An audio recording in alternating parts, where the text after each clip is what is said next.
दोस्तों नमस्कार। वरुण कुमार त्रिपाठी, आपका ग्रीन इंडिया वन चैनल पे स्वागत है। मित्रों, आज हम लोग चर्चा करेंगे कि जो विषय है वो है कि अब हमारा जो नया सेक्टर है मार्केट में, वो कौन सा सेक्टर ऐसा होगा कि जिसमें आगे की अपॉर्चुनिटीज़ हैं या जिनमें आगे की वैल्यूएशंस हैं या जो आगे ग्रो कर सकता है। तो बहुत सारे सेक्टर इधर आपने पीछे लास्ट 2 और 3 इयर्स में देखे, जिनमें आपको एक बहुत अच्छी बढ़त दिखाई पड़ी और निश्चित रूप से उन्होंने अपने लाइफ टाइम हाई बनाए हैं और बहुत बेहतरीन रिटर्न दिए हैं, चाहे वो डिफेंस सेक्टर हो या एनर्जी सेक्टर हो या और इंफ्रास्ट्रक्चर सेक्टर हो, पीएसयू सेक्टर हो। लेकिन अब जो सीन है वो दूसरे तरीके का है, डिफरेंट है, क्योंकि बहुत सारे सेक्टर अपने लाइफ टाइम हाई पे हैं। तो हमें सेक्टर निवेश से बहुत ही सोच समझकर निवेश करना चाहिए। दूसरा बिंदु ये है कि जो अब जो वातावरण है या जो समय है, अपनी कंट्री की जो इकोनॉमी है वो एक दूसरी दिशा में ग्रो कर रही है। जैसा कि आप लोग जानते हैं कि भारत हमारा एक कृषि प्रधान देश है, एग्रीकल्चर बेस्ड इकोनॉमी है हमारी, और ये पिछले कई वर्षों से है और अभी भी है और आगे भी रहेगी। हमारा बेस बदलने नहीं जा रहा है। आज भी हमारे, अगर कंट्री की बात करें हमारे इंडिया में, तो लगभग 100 करोड़ लोग डायरेक्ट और इनडायरेक्ट एग्रीकल्चर से जुड़े हुए हैं। और ये कई वर्षों बाद ऐसा माहौल बना है, ऐसा समय आया है कि जब बहुत सारी चीज़ें एग्रीकल्चर के अनुकूल हैं। ऐसा कभी हिस्ट्री में देखने को नहीं आया है।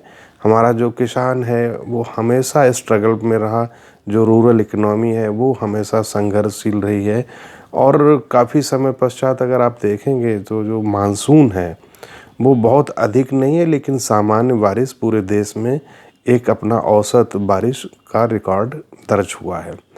और जो कहीं भी लेट हुई थी और वो कहीं कहीं बिल्कुल सूखा था, उसको भी अधिकांश इस अगस्त माह में बारिश ने और मानसून ने कवर किया है।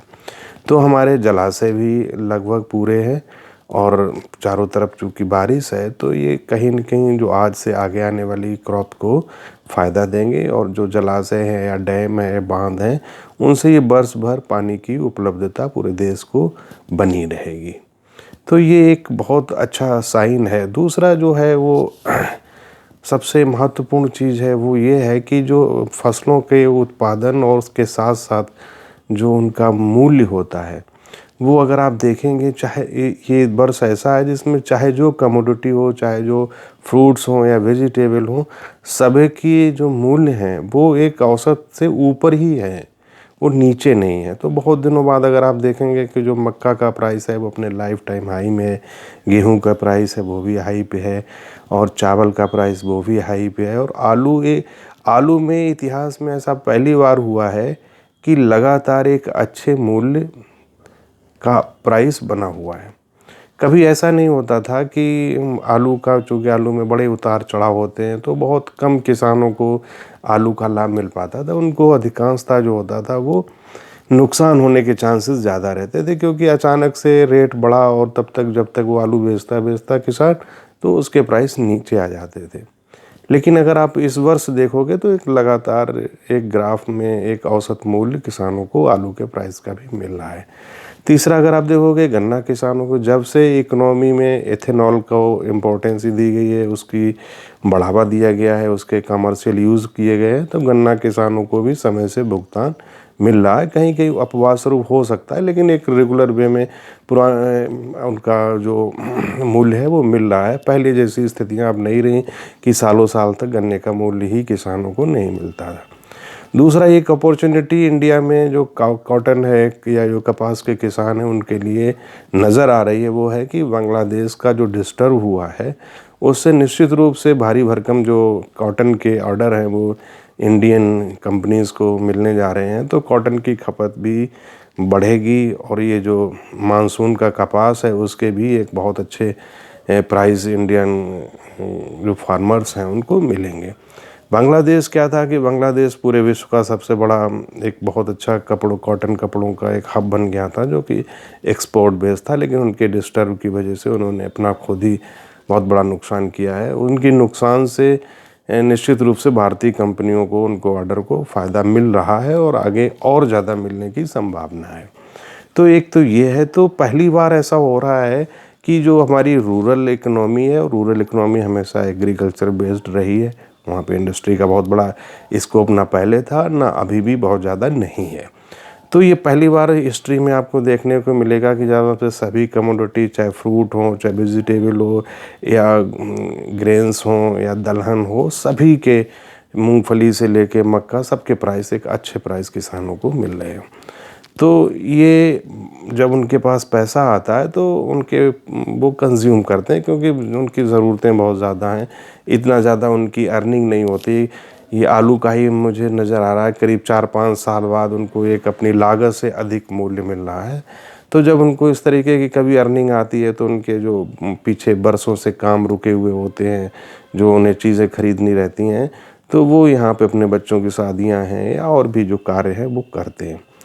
तो अभी इस तरीके की एक रूरल डिमांड क्रिएट होगी, क्योंकि रूरल का जो कंजम्पशन है वो हमेशा से एक फेस्टिवल से शुरू होता है, जिसको हम लोग कह सकते हैं नवरात्रि आती है तो वहाँ पे एक सुनहरा वातावरण बनता है और शुभ कार्यों की वो लोग प्रारंभ करते हैं। उसी में उनके बच्चों की शादी विवाह की तैयारियाँ शुरू हो जाती हैं। फिर वो इसका जो क्लाइमेक्स पीक होता है वो दीपावली का धनतेरस होता है, जहाँ पे वो अपने घर की आवश्यकताओं के साथ साथ और जो ज़रूरत की चीज़ें होती वो भी खरीद करते हैं। और बड़ी बड़ी चीज़ों को, ट्रैक्टर लेना, कार लेना, इस तरीके की स्कूटी लेना, मोटरसाइकिल लेना, ये सारी चीज़ों पे उनका ध्यान जाता है और वो परचेस करते हैं। तो ये जो अब मुझे जो नज़र आ रहा है यहाँ से, वो नज़र आ रहा है कि कंजम्पशन सेक्टर बहुत तेज़ी से ग्रो करेगा। हो सकता है उसमें विलम्ब हो जाए, 5 महीने का, 6 महीने का या साल भर का, लेकिन कंजम्पशन सेक्टर का यहाँ से ग्रोथ होना निश्चित रूप से नज़र आ रहा है। उसके 2 प्रमुख कारण हैं। एक तो ये रूरल इकोनॉमी इस बार परफॉर्म करेगी। दूसरा, जो इकोनॉमी हमारी बात चलती है ना 5 ट्रिलियन डॉलर की,